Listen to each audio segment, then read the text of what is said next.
ئەوەیە کە لە باکووری کوردستان چەندان ساڵە گەلی کورد خەباتی سەربازی، خەباتی جەماوەری، خەباتی دیپلۆماسی، خەباتی ڕاگەرتنیەکە بەرامبەر بە گەورەترین دەوڵەتی ناوچەی ڕۆژهەڵاتی ناوەڕاست، بەرامبەر بە گەورەترین دوژمنی گەلی کورد، بەرامبەر بە گەورەترین دوژمنی دیموکراسیەتە ناوچەکە کە دەوڵەتی تورکیایە، ڕۆژاوای لە پشتە، پەیمانی ناتۆی لە پشتە. جۆرە دەرمانێکن کە عەقڵی ئینسان، بیرکردنەوەی ئینسان تەسلیمەکە.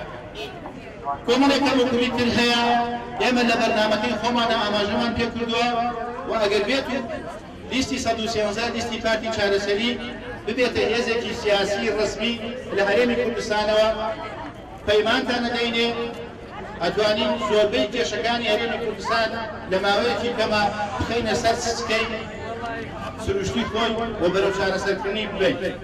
بۆیە زۆر سەرتان نایەشێنم، داواتان لێ یەکەم بە هەمووتانەوە، بە تایبەتی لە خەڵکی فەقیر و هەژار، لە گەنجان، لە ژنان، لە ڕۆشنبیران،